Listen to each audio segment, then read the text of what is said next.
Perkenalkan, nama saya Gersiano Kenan Sendo dari Universitas Kristen Indonesia Tomohon, mahasiswa jurusan psikologi.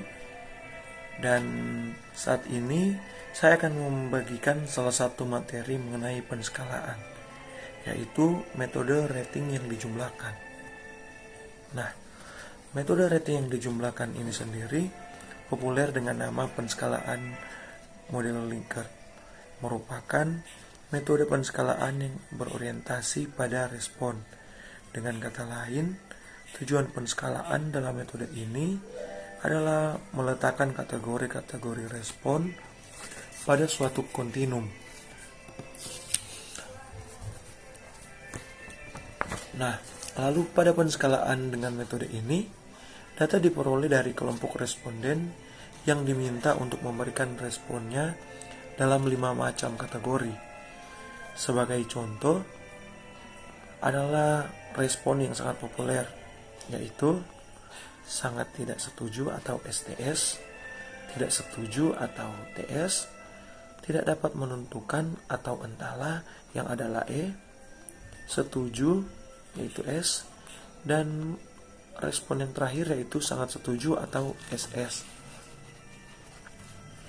Nah, di sini kita dapat mengambil contoh kepada bunga mawar sebagai objeknya. Sebagai contoh stimulusnya adalah pernyataan mawar adalah bunga yang indah. Perhatikan bahwa karakteristik indah adalah suatu sifat yang secara normatif adalah baik atau diinginkan. Oleh karenanya, stimulus ini dikatakan bersifat favorable bagi bunga mawar sebagai objek. Tabel 25 memuat contoh distribusi respon dari 200 orang responden terhadap stimulus tersebut. Dan pada saat ini saya akan membagikan atau memberikan kepada saudara contoh dari tabel 25 tersebut.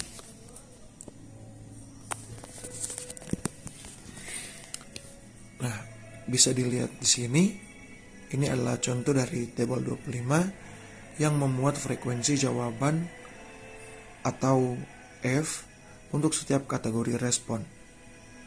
Keseluruhan frekuensi jawaban itu bila dijumlahkan akan sama banyak dengan jumlah individu penjawab atau N, yang dalam contoh ini adalah 200 orang.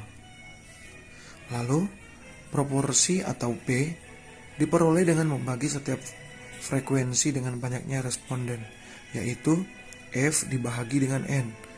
Dalam contoh data pada tabel 25, proporsi untuk respon STS adalah P yang sama dengan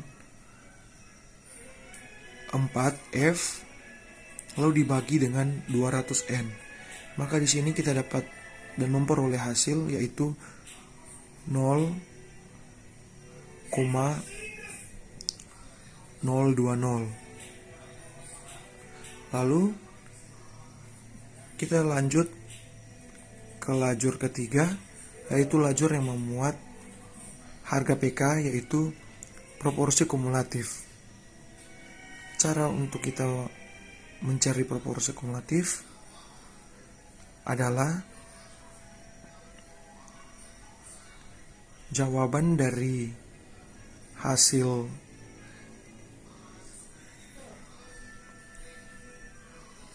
P atau hasil di atas kita tambahkan dengan hasil yang di sebelah kirinya. Dan saya mengambil contoh sebagai TS atau tidak setuju. Pada jawaban P yang ada di atas, TS mendapatkan nilai 0,180.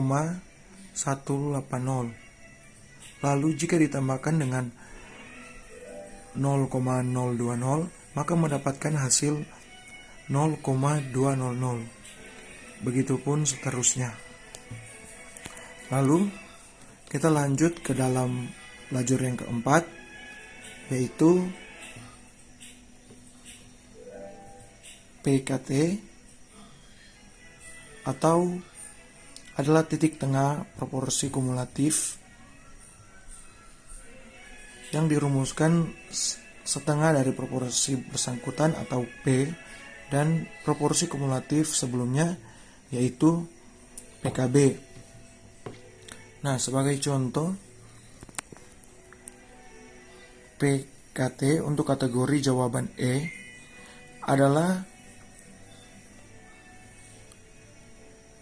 setengah dari P atau 0,295 ditambah dengan 0,200 mendapat hasil 0,348 dan PKT untuk kategori jawaban SS adalah 0,070 lalu ditambah dengan 0,930 lalu mendapatkan hasil 0,965.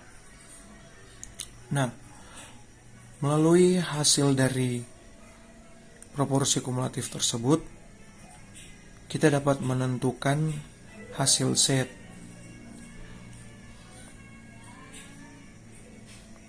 Cara kita menentukan hasil Z tersebut adalah dengan kita melihat nilai dari proporsi kumulatif tersebut, lalu kita melihat di dalam tabel deviasi normal standar. Saya mengambil contoh yaitu S yang proporsi kumulatifnya yaitu 0,713. Cara mencarinya di dalam tabel deviasi normal standar yaitu pertama-tama kita mencari terlebih dahulu dua angka atau dua digit yang di depannya yaitu 71. Kita dapat melihat di sini 71. Lalu kita mencari angka selanjutnya yaitu 3. Dan 713 yaitu berada di sebelah sini. Ia mendapat 562. Lalu kita melihat di sini hasil Z-nya yaitu 562. Kita lanjut ke dalam materinya yang berikut, yaitu setelah menemukan skor Z untuk setiap kategori respon, maka diketahui besarnya jarak interval yang ada di antara dua respon yang berdekatan. Keseluruhan nilai Z masing-masing kategori respon kemudian dapat diletakkan pada garis kontinum sebagai berikut. Ini adalah contoh di mana hasil Z tersebut diletakkan pada garis kontinum yang sebagai berikut. Lalu angka-angka yang mewakili letak setiap titik respon pada kontinum di atas berada pada tingkat pengukuran interval. Oleh karena itu, apabila dikehendaki, posisi respon terendah dapat dinyatakan sebagai angka 0 pada kontinum dengan melakukan transformasi linier, seperti contoh yang ada di bawah sini.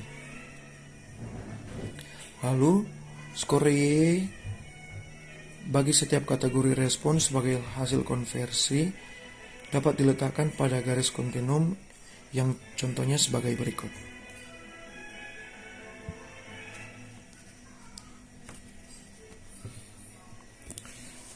Ya, terima kasih. Sekian presentasi